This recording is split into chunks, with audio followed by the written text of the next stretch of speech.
श्री स्वामी समर्थ. नमस्कार भक्तांनो. श्री स्वामी समर्थ. भक्तांनो, तुम्हाला माहीत आहे का, श्री स्वामी चरित्र सारामृत या ग्रंथाचा पहिलाच अध्याय आपल्या संपूर्ण जीवनाला नवी दिशा देऊ शकतो. या एका अध्यायात गुरूंचे खरे स्वरूप, भक्तीचे सामर्थ्य, नम्रतेचे महत्त्व आणि श्री स्वामी समर्थांच्या कृपेचे गूढ अत्यंत सुंदर रीतीने सांगितले आहे. आज आपण फक्त ओव्या वाचणार नाही, तर प्रत्येक ओवी मागील गूढ अर्थ सोप्या मराठीत समजून घेणार आहोत. हा भावार्थ शेवटपर्यंत ऐकलात तर प्रथम अध्यायाकडे पाहण्याचा तुमचा दृष्टिकोन बदलू शकतो. चला तर मग श्री स्वामी समर्थांचे स्मरण करून प्रारंभ करूया. श्री स्वामी समर्थ. श्री स्वामी समर्थ महाराजांच्या कृपेने आज आपण श्री स्वामी चरित्र सारामृत या पवित्र ग्रंथाच्या प्रथम अध्यायाचा भावार्थ समजून घेणार आहोत. हा ग्रंथ केवळ कथा सांगणारा नाही, तो श्रद्धा, भक्ती, नम्रता आणि सद्गुरूंच्या चरणी पूर्ण समर्पण शिकवणारा अमृत सागर आहे. सुरुवातीला ग्रंथकार सद्गुरूंना वंदन करतात. सद्गुरू म्हणजे परमानंदांचे स्वरूप, शुद्ध ज्ञानाची मूर्ती आणि अज्ञानाचा अंधार दूर करणारा दिव्य प्रकाश. जेव्हा आपण गुरूंच्या चरणी अहंकार ठेवून नव्हे तर नम्रतेने शरण जातो, तेव्हा जीवनाचा खरा मार्ग दिसू लागतो. पहिल्या काही ओव्यांमध्ये भगवान श्री विष्णूंच्या दिव्य स्वरूपाचे वर्णन केले आहे. जगाचे रक्षण करणारे, भक्तांचे पालन करणारे आणि कलियुगातील पापांचा नाश करणारे परमेश्वर सर्वत्र आहेत. त्यांचे तेज, करुणा आणि सामर्थ्य शब्दात मावणारे नाही. त्यांच्या दर्शनाने भक्तांच्या मनातील भीती दूर होते आणि श्रद्धा दृढ होते. यानंतर भगवंतांच्या दिव्य स्वरूपाचे वर्णन येते. विशाल कपाळ, प्रसन्न हास्य, कमळासारखे नेत्र, दिव्य तेज आणि भक्तांना अभय देणारे हात. हे वर्णन बाह्य रूपाचे नसून त्यांच्या करुणा, संरक्षण आणि प्रेमाचे प्रतीक आहे.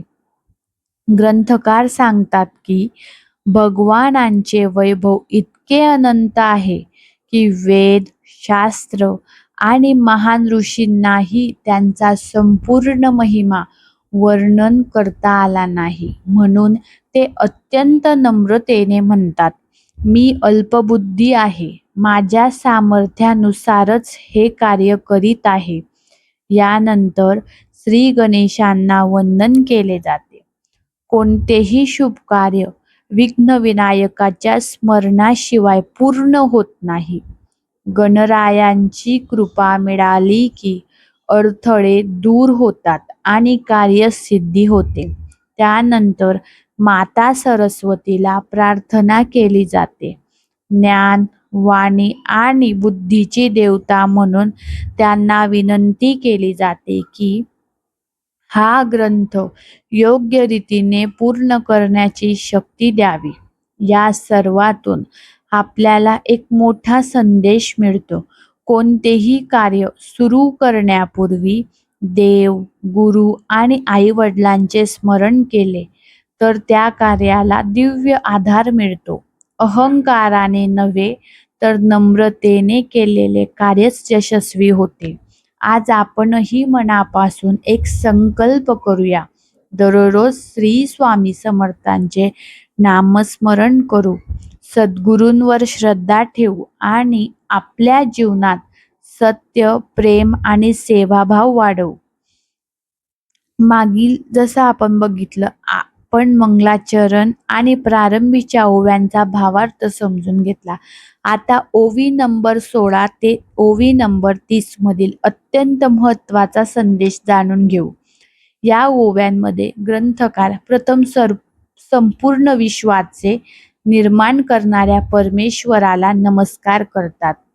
हे विश्व, ही सृष्टी, प्रत्येक जीव आणि प्रत्येक क्षण हा अत्यंत परमभक्तीच्या इच्छेने चालतो. म्हणून कोणतेही कार्य सुरू करताना परमेश्वराचे स्मरण करणे आवश्यक आहे. त्यानंतर श्री गणेशाची स्तुती केली आहे.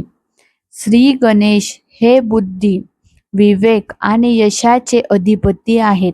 कोणत्याही शुभ कार्यात अडथळे येऊ नयेत म्हणून त्यांचे स्मरण केले जाते. पण याचा खरा अर्थ असा आहे की आपल्या जीवनातील सर्वात मोठा अडथळा बाहेर नसतो, तर आपल्या मनातील अहंकार, आळस आणि अज्ञान असतो. श्री गणेशाची कृपा म्हणजे या दोषांवर विजय मिळवण्याची शक्ती. यानंतर ग्रंथकार माता सरस्वतीला प्रार्थना करतात. माझ्याकडे विशेष विद्वत्ता नाही, पण तुमच्या कृपेने माझ्याकडून हे कार्य पूर्ण होऊ द्या. ही नम्रता प्रत्येक साधकाने शिकण्यासारखी आहे. ज्ञानाचा खरा अलंकार अहंकार नसून विनय आहे. पुढे सद्गुरूंचे महत्त्व सांगितले आहे. गुरु म्हणजे केवळ शिकवणारा शिक्षक नाही. गुरु म्हणजे अज्ञानाचा अंधार दूर करून जीवनाचा खरा अर्थ दाखवणारा प्रकाश.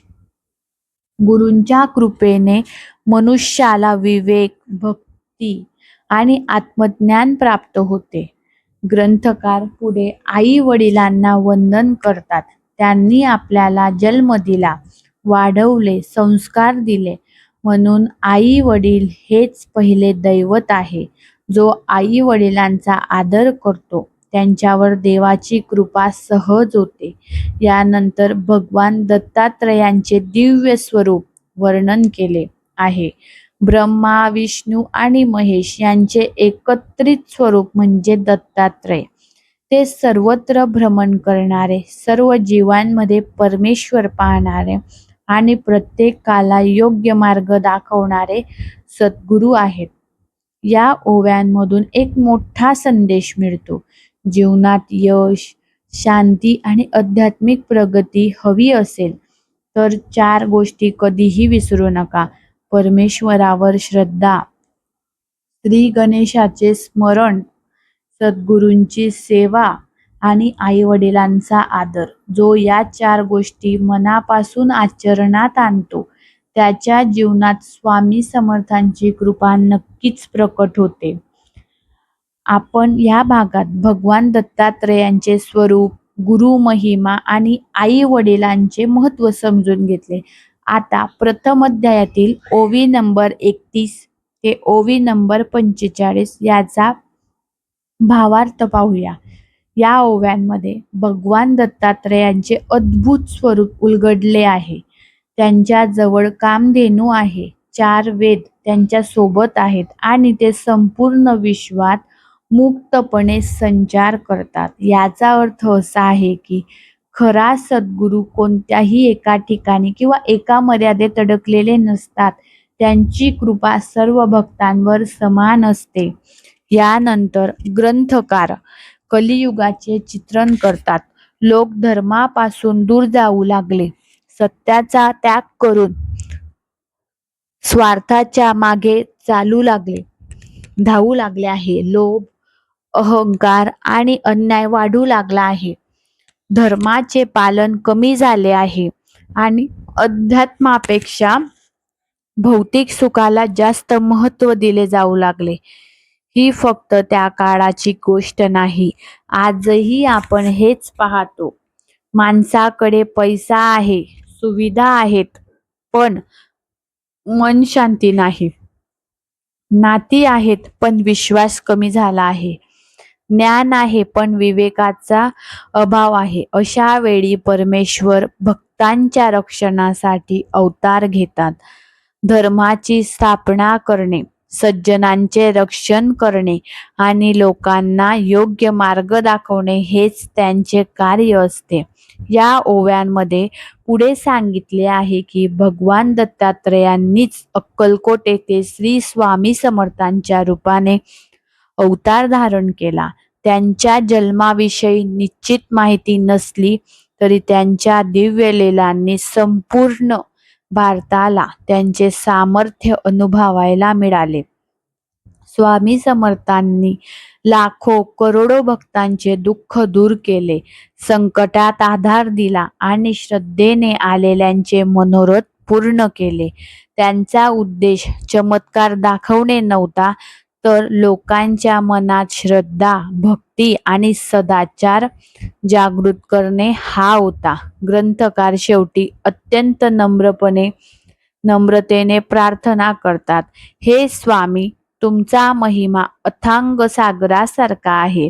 मी अल्पबुद्धी आहे, तरी तुमच्या कृपेने तुमच्या लीलांपैकी काही मोती भक्तांसमोर ठेवण्याचा प्रयत्न करीत आहे. भक्तांनो, ही नम्रता आपल्यालाही शिकवण्यासारखी आहे. ज्या माणसाच्या जीवनात अहंकार कमी आणि श्रद्धा जास्त असते, त्याच्यावर सद्गुरूंची कृपा लवकर होते. स्वामी समर्थांच्या कृपेने आपण सर्व प्रथम अध्यायांचे पुढील ओव्यांचा भावार्थ समजून घेणार आहोत. या ओव्यांमध्ये ग्रंथकार विष्णू कवी अत्यंत नम्रतेने एक सुंदर उदाहरण देतात. ते म्हणतात, स्वामींचा महिमा हा अथांग सागरासारखा आहे. त्या सागराचा पार मला कसा गाठता येईल? या शब्दात त्यांनी नम्रता स्पष्ट दिसते. ते स्वतःला विद्वान समजत नाहीत, तर स्वामींच्या कृपेवर पूर्ण विश्वास ठेवतात. पुढे ते आणखी एक प्रभावी उदाहरण देतात. जशी एखादी मुंगी म्हणेल की मी मोठा पर्वत उचलून नेईन, किंवा एखाद्या काजवा म्हणेल की मी सूर्याचा प्रकाश झाकून टाकीन, तसाच माझा प्रयत्न आहे. या उदाहरणातून ते सांगतात की परमेश्वराचा महिमा पूर्णपणे शब्दात मांडणे कोणालाही शक्य नाही. यानंतर ग्रंथकार श्री स्वामी समर्थांना विनंती करतात, हे स्वामी, मी तुमचे लेकरू आहे. माझ्या सामर्थ्य नाही, पण तुमच्या कृपेने हे कार्य पूर्ण होईल. हा भक्तीचा सर्वोच्च भाव आहे. जेव्हा भक्त स्वतःचा अहंकार पूर्णपणे सोडतात, तेव्हा सद्गुरू त्यांचा हात धरतात. स्वामी समर्थ कवीवर प्रसन्न होतात आणि त्याला अभय देतात. ते आशीर्वाद देतात की हा ग्रंथ पूर्ण होईल आणि असंख्य भक्तांच्या जीवनात प्रकाश निर्माण करेल. यानंतर ग्रंथकार संत, ऋषी, महाकवी आणि भक्तांना नमस्कार करतात. महर्षी व्यास, महर्षी वाल्मिकी, कवी कालिदास, श्रीधर, वामन आणि संत तुकाराम यासारख्या महान विभूतीचे स्मरण करून ते त्यांच्या आशीर्वाद घेतात आणि मागतात. यातून आपल्याला एक मोठा संदेश मिळतो. जो माणूस आपल्या आधीच्या महान व्यक्तींचा आदर करतो, त्यांच्यावर ज्ञानाची कृपा होते. अहंकाराने ज्ञान मिळत नसते, नम्रतेने मिळते. शेवटी ग्रंथकार सर्व संतांना प्रार्थना करतात, तुम्ही माझ्या हृदयात वास करा आणि माझ्याकडून हे पवित्र कार्य पूर्ण करून घ्या. भक्तांनो, आजच्या या भागातून आपण तिन्ही गोष्टी लक्षात ठेवूया. पहिली, आपल्या यशाचे खरे कर्ते परमेश्वर आहे. दुसरा, अहंकार सोडून नम्रता स्वीकारली तर सद्गुरूंची कृपा सहज मिळते. तिसरं आहे, संत, गुरु आणि महापुरुषांचा आदर करणारा माणूस जीवनात कधीच रिकामा राहत नाही. श्री स्वामी चरित्र सारामृत या पवित्र ग्रंथाच्या प्रथम अध्यायाचा शेवटचा भाग समजून घेणार आहोत. या ओव्यांमध्ये ग्रंथकार सर्वप्रथम श्रोत्यांना नमस्कार करतात. ते म्हणतात, माझ्या समोर विद्वान, ज्ञानी आणि अनुभवी श्रोते बसले आहेत. मी मात्र सामान्य आणि अल्पबुद्धी आहे. माझ्या शब्दात काही उणीव राहिली तर कृपया माझी भावना समजून घ्या. ही नम्रता आपल्यासाठी मोठा आदर्श आहे. आज अनेकांना थोडे ज्ञान मिळाले की अहंकार वाढतो, पण खरा ज्ञानी माणूस स्वतःला कधी सर्वज्ञ समजत नाही. ग्रंथकार पुढे सांगतात की त्यांना संस्कृतचे मोठे ज्ञान नाही, शुद्ध काव्य रचनेचे कौशल्य नाही, तरीही स्वामी समर्थांच्या कृपेवर विश्वास ठेवून त्यांनी हा ग्रंथ लिहिण्याचे धाडस केले. यामधून आपल्याला समजते की मोठे कार्य बुद्धीपेक्षा श्रद्धेच्या बळावर पूर्ण होते. यानंतर ते एक सुंदर उदाहरण देतात. स्वामी समर्थांच्या लीला या अथांग समुद्रासारख्या आहेत. त्या सर्व लिहिणे कोणालाही शक्य नाही, म्हणून त्या महासागरातून काही अमूल्य मोठ्या प्रमाणे निवडक लीला भक्तांसाठी मानल्या आहेत. पुढे ते म्हणतात की जसा माळी सुंदर बागेतून सुगंधी फुले निवडून हार तयार करतो, तसाच हा ग्रंथ आहे. प्रत्येक कथा म्हणजे एक सुगंधी फूल आहे आणि या सर्व फुलांचा भक्तिमय हार स्वामी समर्थांच्या चरणी अर्पण केला आहे. त्यानंतर ग्रंथकार सांगतात की या कथांचा सुगंध ज्याच्या मनात स्पर्श करतो त्याचे जीवन बदलू लागले. श्रद्धा वाढते, मन शांत होते आणि सद्गुरूंच्या कृपेचा अनुभव येऊ लागतो. आता ग्रंथकार सांगतात की पुढील अध्यायांमध्ये श्री स्वामी समर्थांच्या अद्भुत आणि प्रेरणादायी लीलांचे वर्णन येईल. ते स्पष्ट करतात की या कथा ते स्वतः सांगत नाहीत, स्वामी समर्थच त्यांच्याकडून हे कार्य करून घेत आहे. लेखक हा केवळ निमित्त आहे. पुढील ओव्यांमध्ये स्वामी समर्थांच्या स्वरूपाचे सुंदर वर्णन केले आहे. त्यांचे वैराग्य भगवान शंकरासारखे आहे. त्यांचे तेज हजारो सूर्याप्रमाणे दिव्य आहे. दुष्टांसाठी ते कठोर असले तरी भक्तांसाठी ते आईसारखे प्रेमळ आणि करुणामय आहे. शेवटी कवी स्वतःची तुलना एका भ्रमराशी करतात. जसा भ्रमर कमळातील मधाचा आस्वाद घेतो, तसाच मी स्वामी समर्थांच्या चरण कमळातील ज्ञानरूपी अमृताचा आस्वाद घेत आहे, असे ते म्हणतात. अशा प्रकारे सर्व अध्याय पूर्ण होतात. प्रथम अध्यायाचा मुख्य संदेश. या संपूर्ण अध्यायातून आपल्याला 5 अमूल्य शिकवणी मिळतात. पहिला आहे प्रत्येक शुभ कार्याची सुरुवात देव आणि सद्गुरूंच्या स्मरणाने करावी. दुसरा आहे अहंकार सोडून नम्रता स्वीकारण्यास ईश्वराची कृपा प्राप्त होते. तिसरा आहे सद्गुरूंवर अखंड श्रद्धा ठेवणारा भक्त कधीही एकटा नसतो. चौथा आहे आई वडील, गुरु आणि संत यांचा आदर करणे हेच खरे धर्माचरण आहे. पाचवा आहे स्वामी समर्थांच्या लीलांचे श्रवण, मनन आणि नामस्मरण केल्यामुळे मन शुद्ध होते आणि जीवनाला योग्य दिशा मिळते. चला या पवित्र प्रथम अध्यायाच्या समाप्तीला आपण सर्वजण मनापासून प्रार्थना करूया. हे अक्कलकोट निवासी श्री स्वामी समर्थ महाराज, आमच्या मनातील अहंकार, भीती आणि अज्ञान दूर करा. आम्हाला सत्याच्या मार्गावर चालण्याची बुद्धी, भक्ती आणि शक्ती द्या. तुमची कृपा छाया आमच्यावर आणि सर्व भक्तांवर सदैव राहो. सर्वांनी प्रेमाने 3 वेळा श्री स्वामी समर्थ, श्री स्वामी समर्थ, श्री स्वामी समर्थ हे नामजप करा. भक्तांनो, जर आजच्या श्री स्वामी चरित्र सारामृताच्या या पहिल्या अध्यायाच्या भावार्थातून तुम्हाला काहीतरी नवीन शिकायला मिळाले असेल, मनाला शांती मिळाली असेल किंवा श्री स्वामी समर्थांविषयी श्रद्धा अधिक दृढ झाली असेल, तर या व्हिडिओला नक्की लाईक करा. हा पवित्र संदेश आपल्या कुटुंबियांसोबत, मित्रमैत्रिणींसोबत आणि प्रत्येक स्वामी भक्तापर्यंत पोहोचवा. म्हणून हा व्हिडिओ जास्तीत जास्त शेअर करा. कदाचित तुमच्या एका शेअरमुळे एखाद्या व्यक्तीच्या जीवनात श्रद्धेचा दिवा पुन्हा प्रज्वलित होईल.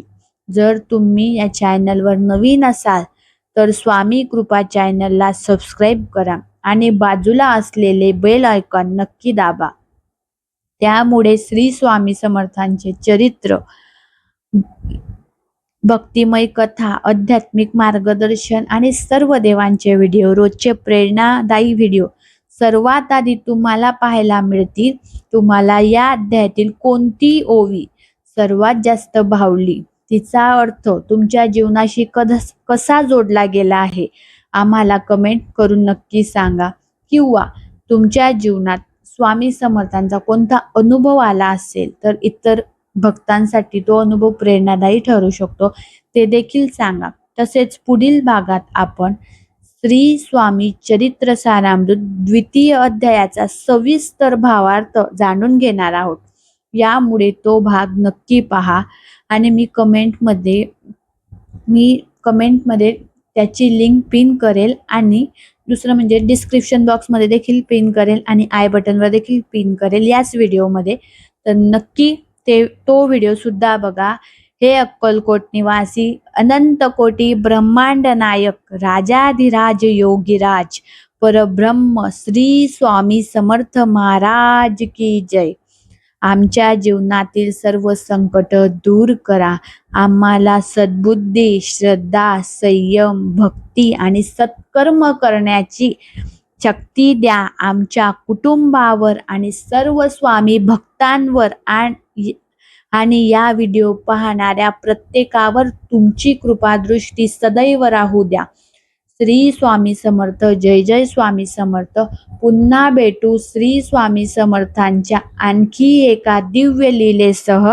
तोपर्यंत धन्यवाद. श्री स्वामी समर्थ.